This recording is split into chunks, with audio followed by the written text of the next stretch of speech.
everybody, and welcome back to another Wheel of Time video. In today's video, we're going to be taking a look at the top 10 best moments in the Wheel of Time. Now, I can tell you this was a very tough video for me to make as it was really hard to narrow down my favorite moments. I really do have tons. But before getting into the video, I want to let all of you know that this video is brought to you by Oren the Elf, one of my fantastic supporters over on Patreon. Oren is a top tier supporter of the channel, and because of his support, he gets to choose a video for me to make. This is his first choice. Thank you so much, Oren. Also, another major supporter of the channel is Audible.com. If you are not already an Audible member, they are giving out a very special offer to my viewers. You can get a 100% free audiobook from their collection of thousands and thousands and support the channel at the same time. How do you do it? Easy.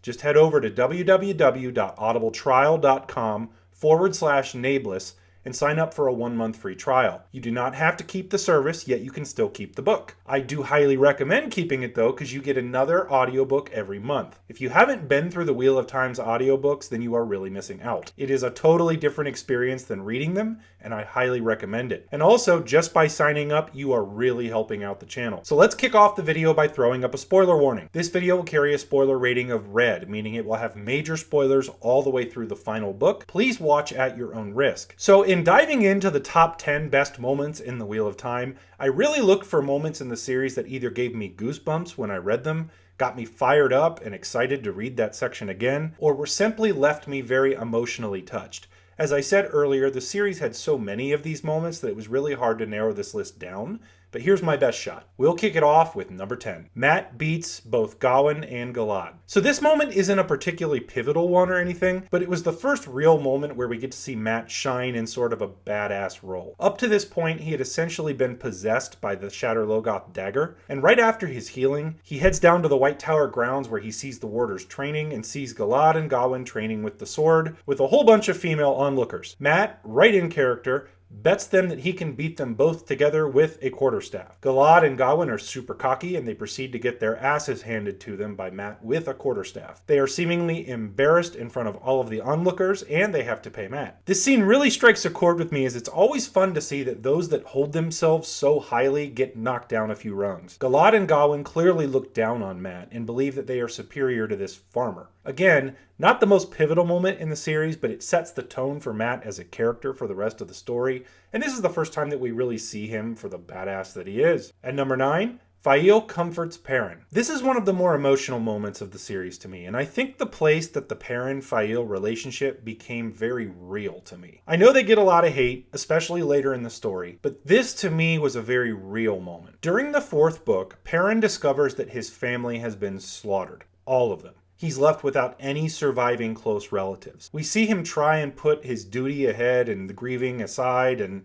feeling as though he has to continue on, and we see a genuinely touching moment where Faile holds Perrin, and this simple and touching moment triggers Perrin's grief to come out all at once. You can feel the weight of the loss that he must feel, and you can see the genuine care for Perrin from his future wife. Hate this relationship all you want, but this moment felt super real and hits me hard every time I read it. Number 8, Rand saves Maraudon. I loved this sequence the first time I read it, and every time I've reread the books, I look forward to coming to this chapter. To recap, Rand left Rodel Ituralde and his Damani to defend Saldaea, and had seemingly forgotten about him. Rodel Ituralde, one of my favorite side characters in the entire series, does a masterful job of staying alive and dragging out the engagement with the Trollocs in Saldaea. Just when all seems lost, Rand, who has now become Zen Rand by having merged with Lews Therin Telamon while atop Dragonmount, shows us the full power of the Dragon Reborn. He arrives and secures the city with a force of Saldaeans and Ashamen, and then rather than just retreating, he decides that he will end the army of the Shadowspawn himself. He travels outside of the city of Maraudon and unleashes a storm of light, single-handedly destroying an entire army of Trollocs. Yes, this is overpowered. Yes, this is a bit powerful even to do for Rand, but I loved seeing the full power of the fully realized Dragon Reborn annihilate an entire army. The hope that this inspired in the soldiers that witnessed Rand's actions was contagious, and for the first time for many of Rand's forces, it seemed like they had a chance in the last battle. Number 7. Moiraine returns. This was one of my most anticipated moments coming into the final book. Moiraine was one of my absolute favorite characters in the entire series, and I desperately wanted to see her make a difference in her return. I was not disappointed. After being rescued from the land of the snakes and foxes, Moraine's appearance at the field of Marilor and subsequent saving the day was really exciting to see. It wasn't just her words and the calming influence that she had on the many rulers in the room, but it was also amazing to see how Rand's reaction to seeing his old mentor again. Nynaeve's reaction was also one of my favorite. A begrudging acknowledgement that Moiraine had been right, and Nynaeve's massive amount of respect was obvious. I loved having her back in the story. Number 6. Egwene defends the tower. I really loved all of Egwene's arc as she undermined Elyda's reign as Amyrlin from the inside of the White Tower. This culminated as the Seanchan attacked, and Egwene leads the defense of the White Tower while under the influence of Forkroot, but yet linked with 12 novices. This was one of many truly badass Egwene moments throughout the books, and watching her take revenge on the Seanchan and single-handedly lead the resistance was a lot of fun to read. I love that she built authority not based on position, but based on the respect for who she was and the strength of her character. It was then very fulfilling to watch her demonstrate her strength as a fighter as well. Number 5. The Cleansing. To me, this moment was a great culmination of a number of plot lines and was a very satisfying payoff to an otherwise slow-paced book in Winter's Heart. I loved the weaving together of many different plot lines, the first time we generally really see men and women working together wielding the one power, and the overall hugeness of what Rand and Nynaeve were doing. The beacon that he was sending all over the world would be felt through the next book in Crossroads of Twilight as well. This was a huge event. I loved seeing the different battles with the Forsaken throughout the chapters, and seeing actual consequences as characters died and Rand was defended. The reason that this makes my list so highly is that we get to see many different characters have badass moments all at one time. Rand and Nynaeve, obviously, but also Olivia, Varen, Cadsuane,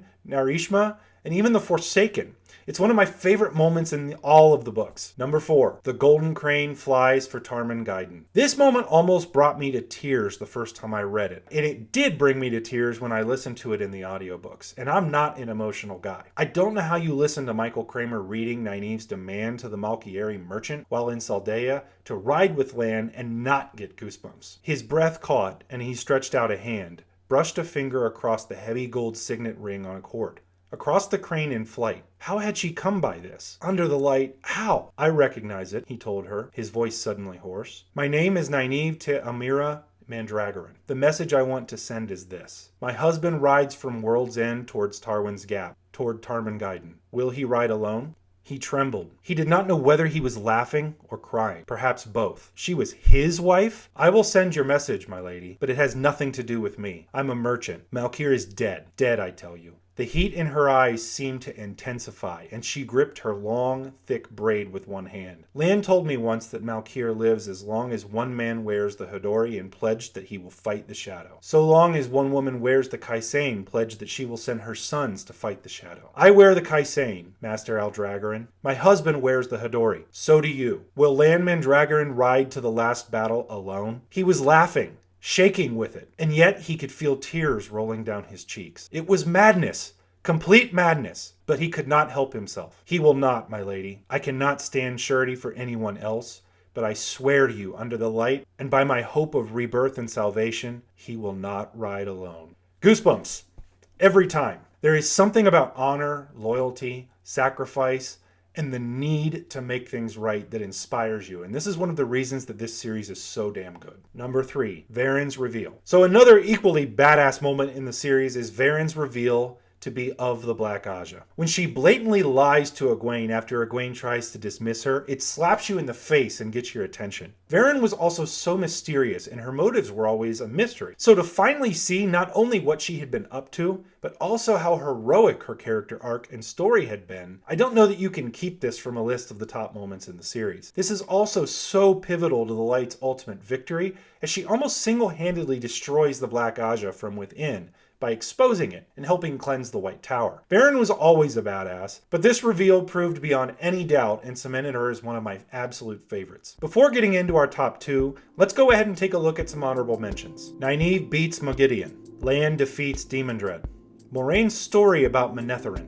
Rand's epiphany on Dragonmount. Perrin forges his hammer. Tam and Rand reunite.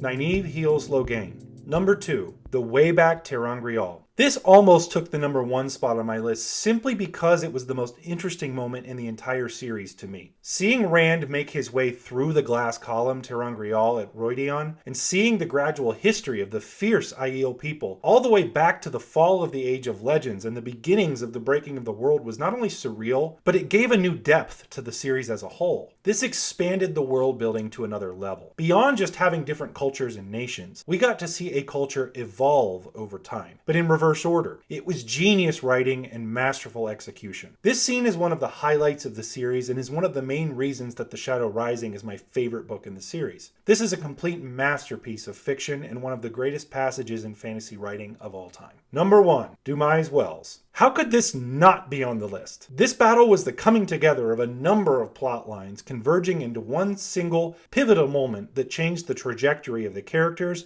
and the world within the series. We see the absolute destruction that the One Power can cause. We see Rand develop PTSD and struggle with sanity before breaking free from torture and captivity. We see warfare forever changed within the world of the novels. We see the infallibility of the Aes Sedai completely ended. Mazrim Taim delivers 2 of the more iconic lines in the books within this same sequence. First, under orders to disperse the Shaido Aiel, Ashaman, kill, which was followed by the absolute annihilation of the Shaido attackers as their bodies are literally exploded all over the battlefield. The second line occurs after the battle. Kneel, or you will be knelt. For the first time in the history of the series, Aes Sedai now serve someone other than themselves, and the world is forever changed. So these are my top moments in the series. There were literally so many I left out that I could have made a top 50 list. Seriously. I would love to hear your list in the comments below. Are there any moments that I left out that you think needed to be on this list? If you liked the video, please take a moment and give the video a like and hit the subscribe button as well as the bell icon right next to it to be updated when I release new content. Thanks again to Oren the Elf for sponsoring the video. If you would like to sponsor a video, please check out my Patreon for more information and join my Discord server where we can have conversations about the series. The link is in the description below. Thanks again, everyone, and until next time,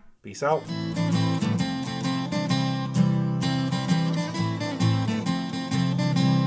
Tinker in the kitchen with a job of work to do. Mistress up above, slipping on a robe of blue. She prances down the staircase, a fancy oh so free, crying, Tinker, oh dear Tinker, won't you mend a pot for me? Tinker asked the mistress, don't you got a labour man? Yes, but she replied, he lacks your talent and your hands, and I can tell you got the skill to hit the spots you see. So Tinker, oh dear Tinker, won't you mend a pot for me? Tinker said the neighbour boy can probably get it done. He's far too inexperienced, I'll never go that young. I'm sure he can be broken in or taught, but he's too sweet. So Tinker, oh dear Tinker, won't you mend a pot for me? The mistress asked the Tinker, can you help me move the chairs? They're just a bit too heavy and they need to go upstairs. She bats her eyes, the Tinker sighs, then picks them up with ease. So Tinker, manly Tinker, won't